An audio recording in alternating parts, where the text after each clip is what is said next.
আসসালামু আলাইকুম বন্ধুরা, সবাই কেমন আছেন? আশা করি সবাই অনেক ভালো আছেন। বন্ধুরা, আজকে আমরা কোথায় যাব বলেন তো? আজকে আমরা যাব কাতারের সেই এডুকেশন সিটিতে, যেখানে রয়েছে অসংখ্য ইউনিভার্সিটি, অসংখ্য সুন্দর সুন্দর স্থাপনা এবং আধুনিক একটা সিটি যেখানে রয়েছে। আমরা সেখানে আজকে যাব। তো সেখানে যেতে আসলে নর্মালি আমাদের কত সময় লাগবে আমাদের বাসা থেকে? আমার গুগল ম্যাপে দেখাচ্ছে প্রায় 24 কিলোমিটার। তো হাইওয়ে দিয়ে যাব, তো খুব একটা বেশি সময় লাগার কথা না। ইনশাল্লাহ আমরা খুব দ্রুতই সেখানে কিন্তু চলে যাব। সেখানে যে আমাদের জোহরের নামাজ পড়ার কিন্তু কথা রয়েছে। সেখানকার যে এডুকেশন সিটি মস্ক যেটা রয়েছে, সেখানে যে আমরা জোহরের নামাজ আদায় করবো ইনশাল্লাহ। পাশাপাশি বন্ধুরা, আজকে কোন একটা কারণে আমার মন কিছুটা খারাপ। আপনাদের সাথে শেয়ার করি, কারণ আপনারা আমার খুবই আপনজন। আপনাদের সাথে শেয়ার না করলে আসলে তো আর বিষয়টা খারাপ দেখায়। আমার যে প্রিভিয়াস যে চ্যানেল যেটা ছিল ট্রাভেল উইথ নাজমুল দেশি ভাই, ওইটা আসলে টেম্পোরারি সাসপেন্ড করা হয়েছে কিছু ইস্যু থাকার কারণে। আমি চাচ্ছিলাম যে আপনাদেরকে কিছু ইনফরমেটিভ ভিডিও দিই, কিছু ইনফরমেশন দিয়ে সাহায্য করার জন্য, কিন্তু ইউটিউবের রুলস এর বাইরে চলে যাওয়াতে আমাদের কিছু ভিডিওতে ইস্যু চলে এসেছে। যা কোনো ব্যাপার না, আমরা আবার নতুন করে শুরু করবো। বাট আমার মনটা অনেক অনেক বেশি কিন্তু খারাপ। কিছু করার নাই আসলে। তারপরেও আমরা যেখান থেকে শুরু করেছিলাম আবার সেখানেই চলে যাচ্ছি। এডুকেশন সিটি আমাদের প্রাণের জায়গা, ওই জায়গাটা আমরা খুবই ভালোবাসি। ওই জায়গাটাকে আমরা সেখানে যেয়ে আজকে জোহরের নামাজ আদায় করব। বন্ধুরা, কিছুটা জ্যামে পড়ে গেছি। আসলে এটা বাংলাদেশের মতো জ্যাম না। এখানে ওই যে সামনে দেখতে পাচ্ছেন রেড সিগন্যাল, ও গ্রিন হয়ে গেছে কিন্তু এখন, মাশাআল্লাহ। এই বেশি সময় না, সর্বোচ্চ হয়তো 1 মিনিট এরকম থাকে। তো আমরা এখন আবার যাওয়া শুরু করলাম। দেখতে পাচ্ছেন এখানে রেড সিগন্যালের সময় কিছুটা গাড়ির জ্যাম পড়ে যায়। তো এখন আবার আমরা যাচ্ছি। দেখেন এডুকেশন সিটির যেতে যে হাইওয়ে আমরা এখন রয়েছি, সেই হাইওয়ে গুগল ম্যাপে কিন্তু দেখাচ্ছে 11:26 আমরা কিন্তু ওখানে পৌঁছাবো। বাট আপনারা হয়তো সবাই জানেন যে আমাদের আরব দেশগুলোতে নামাজের সময়টা কিন্তু শুরু হয়, ওয়াক্ত যখন আরম্ভ হবে তার অল্প কিছুক্ষণের মধ্যে কিন্তু জামাত শুরু হবে। বাংলাদেশের মতো না, বাংলাদেশে যেমন সেই 1টা বা 1:30টায় জামাত শুরু হয়। আমি সারা জীবন জোহরের নামাজ পড়ে এসেছি 1:30টায়, মানে 1:30-এ। এখানে জামাত হবে 12:10-এ। তো আমরা দেখি ইনশাল্লাহ সেই সময়ের আগেই আমার মনে হচ্ছে পৌঁছে যাব।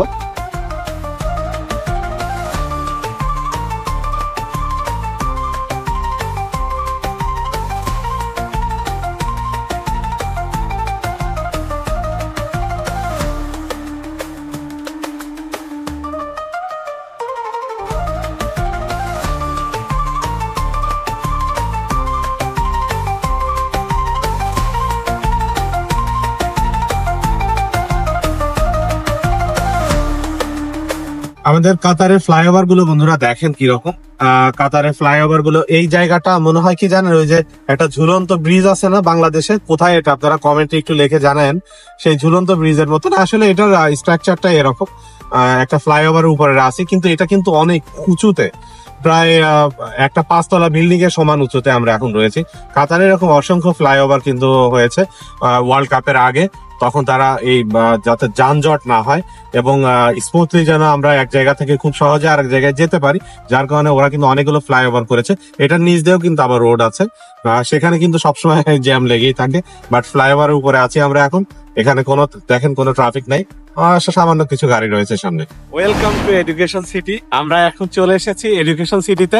এডুকেশন সিটিতে ঢুকেই ফার্স্টেই যেটা আপনার চোখে পড়বে, মানে গাড়িটা পার্কিং এ রেখেই যেটা আপনার চোখে পড়বে, সেইটা হচ্ছে এই সে বিখ্যাত এডুকেশন সিটি মস্ক। অনেক দূর থেকে কিন্তু এটার মিনার গুলো দেখা যায়। এটার আর্কিটেকচারাল ডিজাইনটা যে এতটা নান্দনিক, এটা কিন্তু চোখে না দেখলে বিশ্বাস করা যায় না। এই মসজিদে একই সাথে কিন্তু প্রায় 2800 থেকে 3000-এর কাছাকাছি মানুষ এখানে নামাজ পড়তে পারেন। এটা এই মসজিদের ওয়াশরুম থেকে শুরু করে এটা একটু অন্য লেভেলের, কিন্তু যার কারণে 2015 সালে এটা কিন্তু বেস্ট রিলিজিয়াস কমপ্লেক্সের অ্যাওয়ার্ডটা কিন্তু পেয়েছিল। তো আমরা এখন এইটা দিয়ে কিন্তু এডুকেশন সিটি এক্সপ্লোর করা শুরু করব। আমাদের সাথে থাকুন। আর পাশে আরেকটা জিনিস চোখে পড়লে আপনাদের একটু দেখিয়ে রাখি। দেখুন এডুকেশন সিটি মস্কের পাশে কিন্তু এই যে টেন্ট বানানো হয়েছে, দেখতে পাচ্ছেন কত বড় বিশাল কিন্তু টেন্ট বানানো হয়েছে ছেলেদের এবং মেয়েদের। এখানে বসে কিন্তু ইফতার করা যাবে। এটা ইফতারের জন্য বানানো হয়েছে। আপনারা জানেন এখন মাহে রমাদান কিন্তু চলছে। কাতারের বিভিন্ন জায়গাতেই কিন্তু এরকম কাতার চ্যারিটি বা অন্যান্য অর্গানাইজেশন থেকে কিন্তু ইফতার খাওয়ানোর ব্যবস্থা হয়েছে। তারই ধারাবাহিকতায় এডুকেশন সিটি মস্কের পাশেও কিন্তু এরকম বিশাল একটা টেন্ট বানানো হয়েছে। আমরা যখন ফার্স্ট এখানে আসতাম আমরা দেখে তো অবাক হয়ে গেছি যে এখানে আসলে এটা কি হঠাৎ করে, কারণ এই জায়গাটা টোটালি পার্কিং এরিয়া ছিল। মানে হঠাৎ করে এটা দেখে ভাবলাম যে কি আমরা মানে ভুল কোনো লোকেশনে মানে এসে পড়লাম নাকি, কিন্তু ভালো করে দেখলাম যে এখানে কিন্তু অন্যান্য জায়গার মতো সুন্দর মানে ইফতার খাওয়ানোর জন্য সুন্দর ব্যবস্থা কিন্তু এখানে রাখা হয়েছে। আমার পাশে এই বিল্ডিংটা দেখতে পাচ্ছেন বন্ধুরা, এটাই সেই এডুকেশন সিটি মসজিদ বা এইটার এই বিল্ডিং এর নিচেই কিন্তু আমরা অবস্থান করছি। এখানে অনেক ক্যালিগ্রাফি কিন্তু দেখা যাচ্ছে। দেখতে পাচ্ছেন এডুকেশন সিটি মসজিদের প্রত্যেকটা যে পিলার রয়েছে, পিলারের গায়ে কিন্তু রয়েছে এরকম সুন্দর অ্যারাবিক ক্যালিগ্রাফি। মানে মুসলিম দেশ হওয়ার কারণে এখানে কিন্তু সব জায়গাতেই তুলে ধরা হয় ইসলামিক কালচার গুলোকে। আর এই যে পানির ফোয়ারা গুলো কিন্তু দেখতে পাচ্ছেন বন্ধুরা, সিঁড়ি বেয়ে বেয়ে পানিগুলো পড়ছে। পাশাপাশি রয়েছে অ্যারাবিক ক্যালিওগ্রাফি। অ্যারাবিক ক্যালিওগ্রাফি দেখলে হয়তো অনেকেরই মনে হতে পারে যে এরকম পিলারের গায়ে কেন লেখা আছে। আসলে এরা এখানকার ডিজাইনটাই এরকম। এডুকেশন সিটি মসজিদটা অন্যান্য মসজিদ থেকে একটু আলাদা করে তৈরি করা হয়েছে, যার কারণে কিন্তু 2015 সালে এটা বেস্ট রিলিজিয়াস কমপ্লেক্সের অ্যাওয়ার্ডটা কিন্তু পেয়েছিল। এরকম আরো সুন্দর সুন্দর লোকেশন কিন্তু রয়েছে, যেগুলো আমি আমার এই ভিডিওর মধ্যে তুলে ধরার চেষ্টা করবো ইনশাআল্লাহ। এই যে এখানে দেখেন বসে যেন খেতে পারে, এটা কিন্তু নতুনই হয়েছে। আমরা অল্প কিছুদিন আগেই কিন্তু এখানে এসেছিলাম, তখন কিন্তু এগুলো দেখতে পাইনি। এডুকেশন সিটি মস্কের নিচে আরেকটু জাঁকজমক করার জন্য, যেন দর্শনার্থী যারা এখানে আসে তারা যেন আরেকটু এনজয় করতে পারে। কারণ আমরাও ওই দিন মানে আমরা নিজেরাও আলোচনা করছিলাম যে এখানে যদি এখানে কোনো ফুড কোর্ট নাই বা এখানে কোনো ক্যাফে নাই, তাহলে কিন্তু একটু স্ন্যাক্স নেওয়া যায় বা এখানে একটু হালকা খাবার দাবার খেতে হলে কিন্তু অনেক দূরে যেতে হয়। যার কারণে এটা থাকাতে অনেকটাই কিন্তু মানে আমি মনে করি ভালোই হয়েছে এখানে। তো যেহেতু রামাদান চলছে, এখন আর খাওয়ার ব্যবস্থা নেই, ইফতারের পরে কিন্তু এখানে খাওয়া দাওয়া করা যাবে, তার ব্যবস্থা কিন্তু এখানে রাখা হয়েছে। এখন মসজিদ কমপ্লেক্সে যাব, উপরে নামাজের জায়গাটা কিন্তু উপরে। বন্ধুরা আমরা আপনাদেরকে বলেছিলাম যে আমাদের যেতে হয়তো সর্বোচ্চ 20-25 মিনিট মতো সময় লাগবে। আমরা কিন্তু ওই টাইমের অনেক আগেই কিন্তু এখানে এসে পড়েছি। অলরেডি জোহরের নামাজের আজান হয়ে গেছে, আমরা এখন উঠবো। এই যে গেট গুলো, এটা কিন্তু আগে ছিল না, মাহে রমাদান উপলক্ষে এই গেট গুলো বানানো হয়েছে। আমরা এখন সিঁড়িতে দেখেন কত সুন্দর এটা এন্ট্রান্সটা। আমরা এখন উপরের দিকে উঠবো, এই পাশে রয়েছে নামাজের জায়গা, নামাজ পড়বো। নামাজ পড়ার শেষে আপনাদের কিছু খুব মজার কিছু জিনিস দেখাবো। এই জায়গাটা কেন এত বিখ্যাত, এই জায়গাটা কেন এতটা সুন্দর, সবার মুখে মুখে কেন, কাতারে যারা এখানে বসবাস করেন তারা সবাই এই জায়গাটাতে আসতে কেন এত বেশি এনজয় করেন, ইন্টারেস্টিং কি কি ফ্যাক্ট রয়েছে এই জায়গাটার, আমরা কিন্তু সেটা আপনাদেরকে দেখাবো। তো কেউ আমাদের ছেড়ে যাবেন না, ভিডিওটি না টেনে সম্পূর্ণ ভিডিওটা দেখেন। ফার্স্টে আমরা এখন জোহরের নামাজের প্রায়োরিটি আগে দিতে হবে।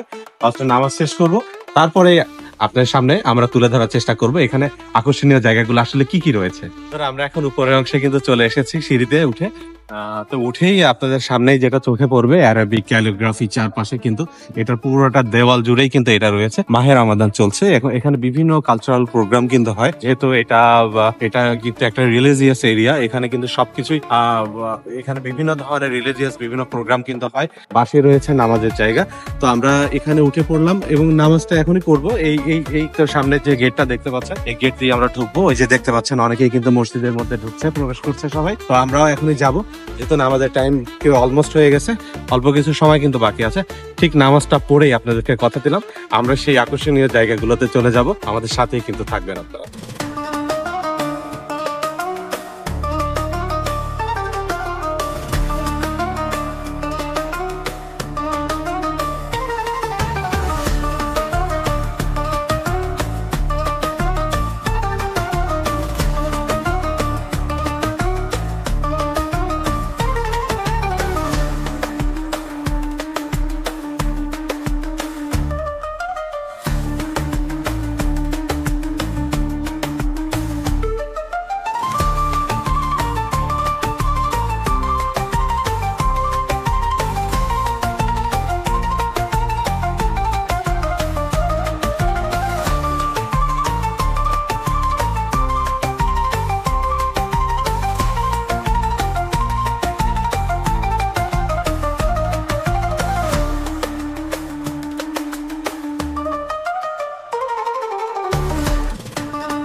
থেকে জোহরের নামাজ পড়ে বের হলাম। মসজিদের ভেতর অংশটা তো আপনাদেরকে দেখানোর চেষ্টা করলাম। আসলে আপনারা দেখলেই কিন্তু বুঝতে পেরেছেন যে এটা কতটা সুন্দর।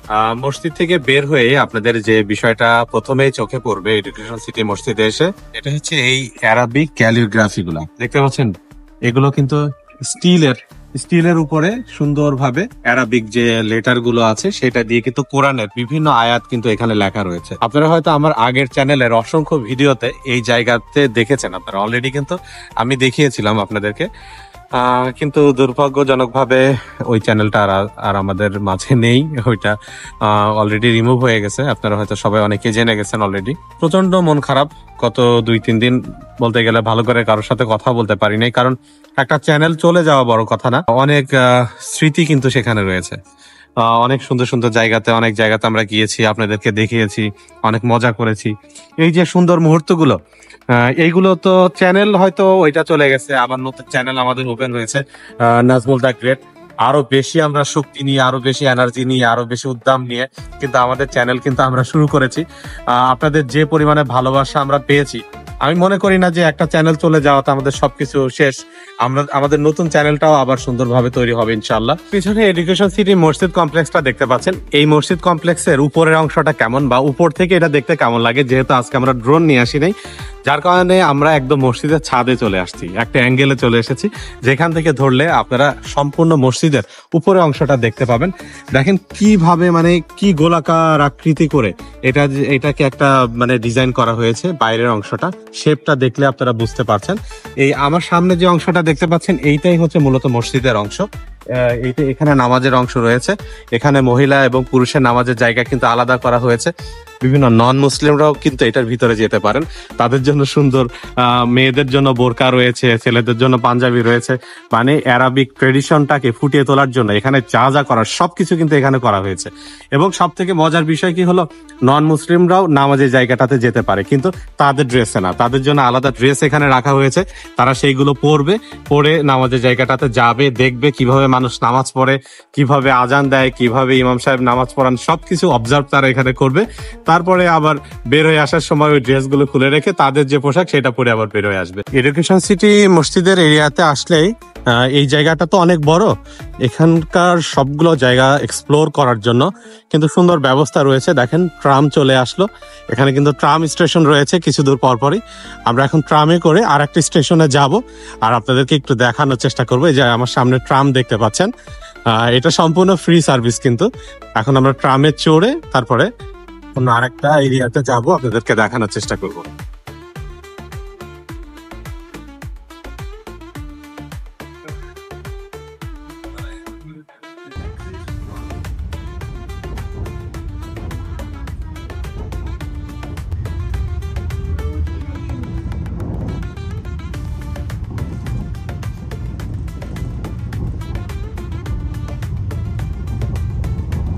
ট্রাম চলে যাচ্ছে বন্ধুরা, এই ট্রামে করেই কিন্তু আমরা আর একটা স্টেশনে আসলাম। এডুকেশন সিটি মস্ক থেকে আবার তারপরে স্টেশনে আমরা এসে নামলাম, আপনাদেরকে দেখানোর চেষ্টা করলাম। বন্ধুরা, যেহেতু আমি বলেছি এটার নাম এডুকেশন সিটি, আমরা এডুকেশন সিটি মস্কের মধ্যে থেকে নামাজ পড়ে বের হয়েছি। এডুকেশন সিটি আসলে কেন বলা হয়েছে, দেখতে পাচ্ছেন আমার সামনে, এটা কিন্তু একটা ইউনিভার্সিটির ক্যাম্পাস, জর্জ টাউন ইউনিভার্সিটি। আজকে ইউনিভার্সিটি খোলা রয়েছে, যে স্টুডেন্ট যারা রয়েছে তারা কিন্তু বের হচ্ছে ক্লাস করে, আপনারা দেখতে পাচ্ছেন। এটা কিন্তু একটা আমেরিকান ইউনিভার্সিটি, এটারই একটা ক্যাম্পাস কিন্তু এখানে রয়েছে, জর্জ টাউন ইউনিভার্সিটি। এর মধ্যে শুধু এটা না, আরো বেশ কিছু ইউনিভার্সিটি কিন্তু এখানে রয়েছে। তারই একটি ক্যাম্পাসের সামনে কিন্তু আমরা এখন দাঁড়িয়ে রয়েছি।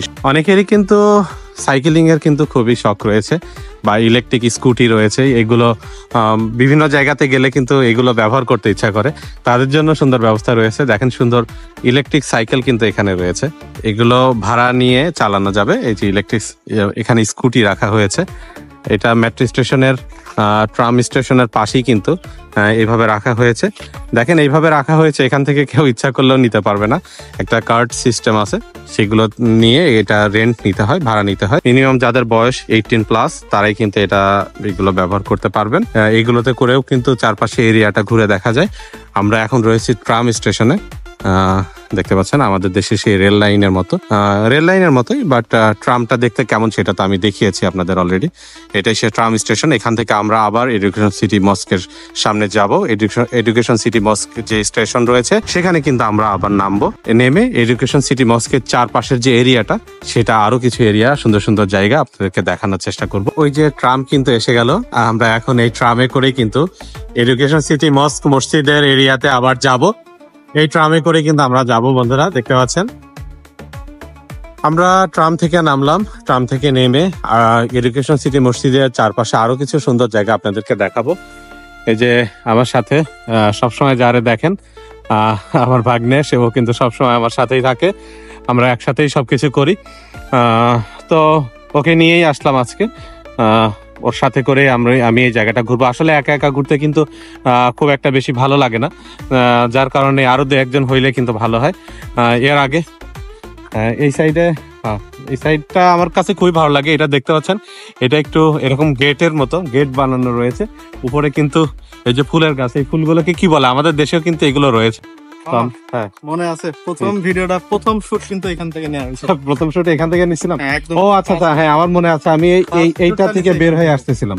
হ্যাঁ, সেই জায়গাতে আমরা রয়েছি। খুবই মানে মনে রাখার মতন একটা জায়গা। এই জায়গাটা কোনোভাবেই ভুলে যাওয়া যাবে না। এই জায়গাটাতে কিন্তু আমাদের আগের চ্যানেলের প্রথম ভিডিওটার একদম প্রথম শুটটাই কিন্তু এখান থেকে নেওয়া হয়েছিল।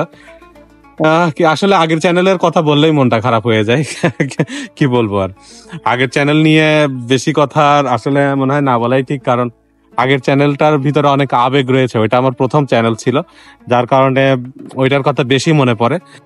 এখানে কিন্তু ওয়াটার ফাউন্টেনটা হয় মাঝে মাঝে, কিন্তু আজকে দেখতেছি এটা বন্ধ। মেবি মাহে রমাদান উপলক্ষে অনেক কিছুই কিন্তু এখানে বন্ধ রয়েছে, কিন্তু তারপরও আবার কিছু নতুন নতুন অনেক কিছু সংযোজন কিন্তু এখানে করা হয়েছে, আপনারা দেখতে পাচ্ছেন বন্ধুরা। হ্যাঁ, আমরা ঘুরতে ঘুরতে চলে আসলাম বোটানিক্যাল মিউজিয়ামের সামনে। আসলে এইটা নতুনই করা হয়েছে, এটার ভিতরে যে কি আছে সেটা আমরা এখন পর্যন্ত জানি না। এটা একটি মিউজিয়াম, বাট কোনো লোকজন কিন্তু এখানে নাই। অনেক কিছু এখানে রাখা হয়েছে। আসলে এগুলো কি, এগুলো বিভিন্ন কিছুর সিট কিন্তু এখানে রয়েছে। যেহেতু এটা বোটানিক্যাল মিউজিয়াম মানে তো সবকিছু গাছপালা নিয়ে বিভিন্ন ধরনের কিছু থাকবে। দেখতে পাচ্ছেন বিলুপ্ত প্রজাতির কিছু গাছের ছবি কিন্তু এখানে দেওয়া রয়েছে, যেহেতু মিউজিয়াম। হ্যাঁ, এটাও খুব সুন্দর লাগছে, এটা একদম সেন্টারে রাখা হয়েছে। তারপরে আরো কিছু জিনিস কিন্তু এখানে দেখতে পাচ্ছি আমরা। আচ্ছা, এটা কি মাটি নাকি এটা আমি তো বুঝতেছি না। এটা লেখা আছে হচ্ছে হ্যাঁ সিশোর। হ্যাঁ সাবকাসাল, মানে এটা মনে হয় সাগরের কোনো বিশেষ কোনো জায়গার মাটির অংশ হবে এটা। কারণ এগুলোর সাথে যে সল্ট আছে দেখা যাচ্ছে, সাগরের কোনো বিশেষ কোনো এরিয়ার মাটি এগুলো। বোটানিক্যাল মিউজিয়াম থেকে বের হয়ে এখানে রয়েছে একটা টিলা।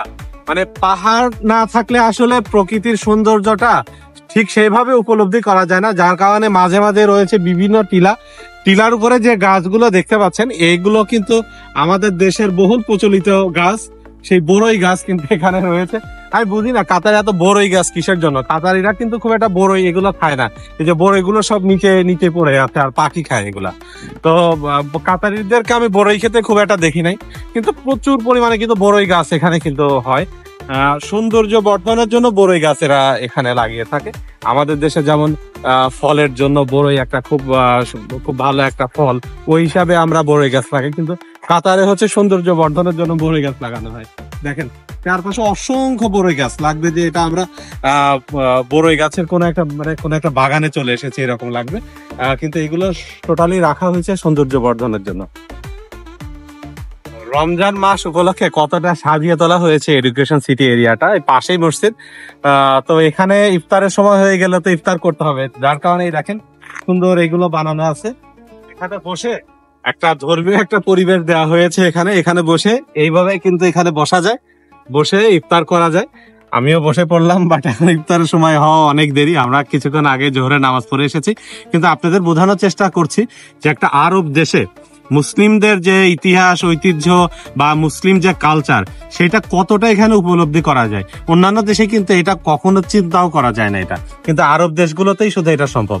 কিছু সমস্যা এই দেশগুলোতে রয়েছে, যারা এই দেশে যারা বসবাস করেন, এই দেশের নাগরিকদের বাইরে যারা বসবাস করেন, এই দেশের নাগরিক যারা তারা তো অসম্ভব সুযোগ সুবিধা নিয়ে থাকেন, কিন্তু যারা বাইরের দেশ থেকে এসে এখানে বসবাস করেন কিছু সমস্যা আছে। অনেক এক্সপেন্সিভ এই দেশটা, সবকিছু দাম অনেক বেশি। তারপরেও এই দেশগুলোর মধ্যে আসলে একটা শান্তি পাওয়া যায় যে অ্যারাবিয়ান কালচার কিন্তু এখানে কিন্তু পাওয়া যায়, এইটাই শান্তি, এইটাই ভালো লাগে। এডুকেশন সিটিতে বড়দের পাশাপাশি কিন্তু বাচ্চাদের জন্য সুন্দর ব্যবস্থা রয়েছে, বাচ্চাদের খেলাধুলার জন্য এখানেও কিন্তু একটা সেকশন কিন্তু রয়েছে। আমরা সেই জায়গাটাতে এসেছি, আপনাদেরকে একটু দেখাই। এই যে এখানে কিন্তু বাচ্চারা আরেকটু পরে, এখন তো ঘড়িতে কয়টা বাজে, 1টা বাজে, 4টা বা 5টার দিকে যখন একটু গরম কম থাকবে ওই সময় বাচ্চাদের দেখা যায় এখানে তারা কি পরিমাণে এনজয় করে এই জায়গাটা। আমি একটু বাচ্চা হয়ে যাই, এখন ওঠার চেষ্টা করি উপরে, বাট এই জায়গাটা অনেক কঠিন আমাদের জন্য ওটা। তো দেখতে পাচ্ছেন বন্ধুরা, এটা হচ্ছে কিড জোন। বাচ্চারা এখানে অনেক মজা করে, অনেক খেলাধুলা করে। আমি নেমে যাই কারণ পড়ে যেতে পারি যে কোনো সময়, এটা বাচ্চাদের জিনিস। তো এছাড়া বাচ্চাদের আরো বিভিন্ন কিছু কিন্তু রয়েছে, দেখেন এই যে দেখতে পাচ্ছেন, এখানে আমি একটু বসি, ভালো এখানে বসে কিন্তু এই যে এইভাবে দোল খাওয়া যায়, ভালোই লাগে। 3জন বসার জায়গা আছে এখানে, 3জন বসতে পারবে, বাট আমরা তো 2জন হবে না তাইলে। তো ভালোই লাগতেছে এখানে বাচ্চাদের এই এরিয়াতে এসে। আপনারা কি করতে পারেন, বাচ্চাদের ছেড়ে দিলে ওরা নিজের মতো করে খেলবে, আপনাদের কোনো কিছু করতে হবে না। বড়দের বসার জন্য চারপাশে জায়গা আছে, বড়রা আমি দেখেছি বড়রা চারপাশে বসে থাকে, তাদের বাচ্চাদেরকে এখানে ছেড়ে দেয়, ওরা ওদের মতো করে খেলাধুলা করে। তো পরিবেশ বান্ধব জায়গা হইতে হলে বাচ্চাদের জন্য কিন্তু স্পেস রাখতে হবে। শুধু বড়রা আসবে ঘুরবে মজা করবে তাই কিন্তু নাই, বাচ্চাদেরকেও সুযোগ দিতে হবে, তাদেরও এন্টারটেইনের মানে ব্যবস্থা করতে হবে। অনেক মজা করলাম, আপনাদেরকে দেখালাম, এখানে এসে জোহরের নামাজ পড়লাম, এডুকেশন সিটি মসজিদটা আপনাদেরকে ঘুরে দেখালাম, তার ভিতর অংশটাও দেখালাম, চারপাশ কিরকম সেটা দেখালাম, বোটানিক্যাল মিউজিয়ামটা দেখাইলাম। আসলে এইটা আমার চ্যানেলের নাজমুল দা গ্রেট এই চ্যানেলের প্রথম ভিডিও, এটা ফার্স্ট ভিডিও, খুব মনে রাখার মতন একটা ভিডিও। আপনারা সবাই জানেন যে আমার আগের চ্যানেলটা কিন্তু অলরেডি নাই হয়ে গেছে, নাই এখন আর নাই। ট্রাভেল উইথ নাজমুল দেশি ভাই অনেক শখ করে অনেক ভালোবাসা নিয়ে খুলেছিলাম, বাট ওইটা remove. But Nazmul the great এটার জন্য গ্রেট হয়ে থাকে। আপনাদের কাছে একটা রিকোয়েস্ট, আমার চ্যানেল আমার ভিডিওটা যার সামনেই যাবে সাবস্ক্রাইব না করে আপনারা কেউ যাবেন না, আমার চ্যানেলটাকে সাবস্ক্রাইব করবেন এবং আমার চ্যানেলের পাশে থাকবেন, আমাকে ভালোবাসা দেবেন, সমর্থন দেবেন। দেখেন এবার আমি কি করি, কোথায় যাই, কি দেখাই আপনাদের, আপনারা নিজেরাই বুঝতে পারবেন। আসসালামু আলাইকুম।